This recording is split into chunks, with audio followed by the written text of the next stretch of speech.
بسم الله الرحمن الرحيم السلام عليكم ورحمة الله وبركاته. halkani waa Xogwada Channel waxaad ku soo dhawaataan qaybtii shanaad ee sheekadii laga qoray afgambigii Dhucusoobe ee wadanka Turkiga.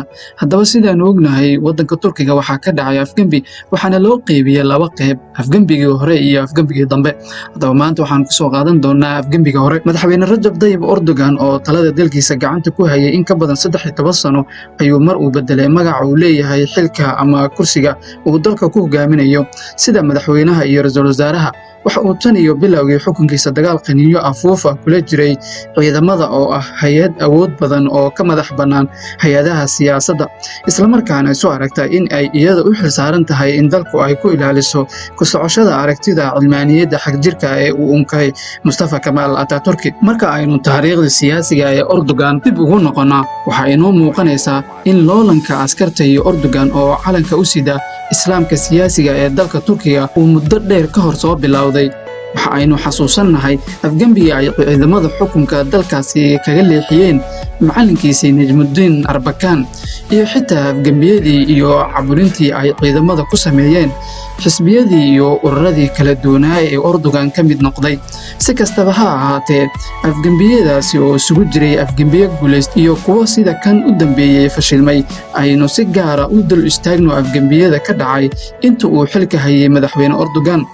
sanadkii 2003 waxa uu madaxweyne Erdogan ka badbaaday howlgal afgambi oo lagu magacaabay qorshaha Dubaha, kaas oo fashiladiisa ay ka dhalatay in sanadkii 2010 la maxkamadeeyo 133 saraakiil ciidan ah iyo xitaa qaar ka mid ah taageerayaasha Fethullah Gulen oo markaasba ay xukuumaddiisa ku tuhuntay inuu ku lug lahaa isku daygaasi afgambi. ragga afgambigaasi fashilmay loo xukumayna waxaa ka mid ahaa 3 jarnaaladii sare ee ciidamada Turkiga oo ahaa howlgab, waxayna isku daygaasi afgambiga ka sii horreeyay mid kale oo markii dambe ee dacwadiisu ay maxkamaddu gashay ku caanbaxay qadiyadda Erdogan.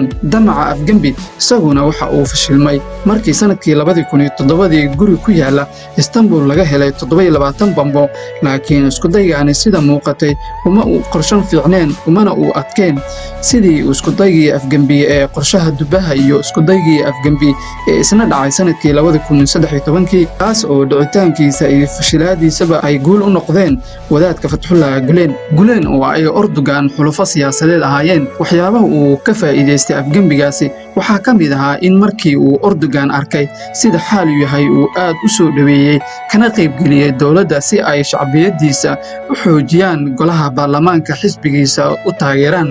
Gulen arrintaani waxa uu ugu faa'iideystay in uu xoojiyo awoodiisa uu bulshada, hay'adaha dowladda iyo xitaa militariga ku leeyahay. waxa ayna noqotay fursad uu Fethullah Gulen gudaha ugu galo xukuumadda, miisaankiisa siyaasiga iyo awoodaha ururkiisa ee bulshada ku dhex baahsaneedna uu si rasmi ah ugu dhex beeray kuna fideeyay dhammaan laamaha kala duwan ee dowladda Turkiga. waxaa iyaduna taariikhda ilaabin tallaabadii lagu macneeyay afgambigii aan dhammaystirneyn ama warmutiyeedkii elektarooniga ah. waxayna ahayd markii taliska guud ee ciidamada qalabka sida ee dalka Turkiga oo xilli doorasho madaxweynaha ee Turkiga kaabiga soo saartay dalku uu soo saaray warmutiyeed internetka lagu baahiyay oo muran iyo khilaaf ba'an oo siyaasi ah ka abuuray Turkiga. warmutiyeedkan oo ay hay'adda militariga kaga hadashay doorashadii madaxweynaha ee qabsoomaysay sanadkaas oo ahaa 2007 musharaxa guusha ugu rajada badani ahaa Abdullah Gül waxa uu militariga ku cadeeyay in sharci ahaanshaha uu madaxweynaha Turkiga yahay waardiyaha koowaad ee nidaamka Almaaniga ee dalka.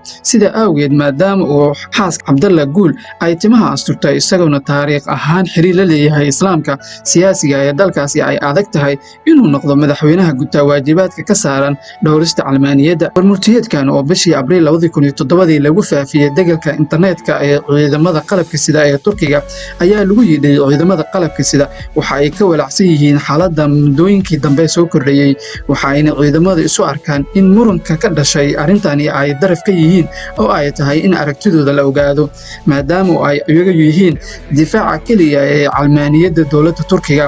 ciidamada qalabka sida waxa ay si adag ugu soo horjeesteen aragtida muranka ah iyo faalooyinka taban ee arrintani laga bixinayo. waxa ayna qaadi doonaan tallaabooyin aan gambasho lahayn oo cadcad.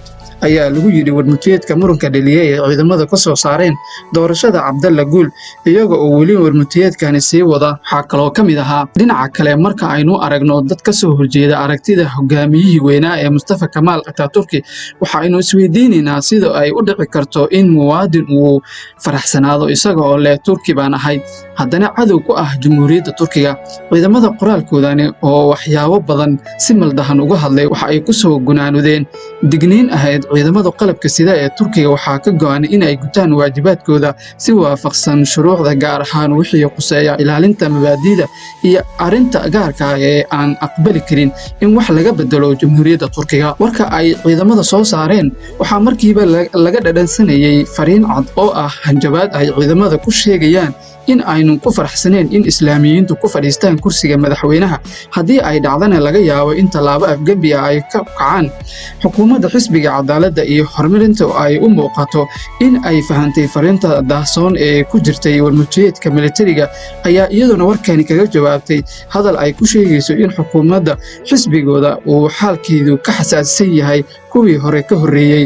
Marka laga hadlayo dhinaca calmaaniyadda, afhayeen u hadlay xukuumadda ayaa digniin ciidamada kaga jawaabay warmutiyeedka ka soo baxay ciidamada waxa aanu u arkaynaa in lid ku yahay xukuumadda 59aad. Marka aynu ka hadlayno dowladda sharciga iyo dimuqraadiyadda ku dhisani waa arrin lala yaabo sida ku qoran warmutiyeedkani ay ciidamo u aragto. Natiijada ka dhalatay hadalkani militariga ka soo baxay ayaa lagu aaneynayaa inay tahay sababtii keentay in Cabdalla Guul uu ku guuleysan waayo doorashadii madaxweynaha ee xilligaasi kadib markii dhammaan xildhibaanadii mucaaradka ee xisbiyada kala duwan marka laga reebo xisbiga wadaniga ee MHP ay qaadaceen fadhigii baarlamaanka ee lagu dooran lahaa xisbiga cadaaladda iyo horumarka. Waxa uu kaga jawaabay inuu qabto doorasho baarlamaan oo waqtigeeda laga soo hormariyay taas oo natiijada ay siisay aqlabiyad intii hore baarlamaanka ku lahaa ka badan oo isaga iyo xisbiga MHP isku darkooda u suuragelisay in ay doorashada Cabdalla Guul dhacdo. Guud ahaan intaas ayaan kusoo gabagabeynayaa qaybtii shanaad ee sheekadii laga qoray afgembigii dhacsoobay ee waddanka Turkiga. Dib intaan ugu kulmi doono waxaa idinkaga tagayaa sidaas iyo nabadgelyo.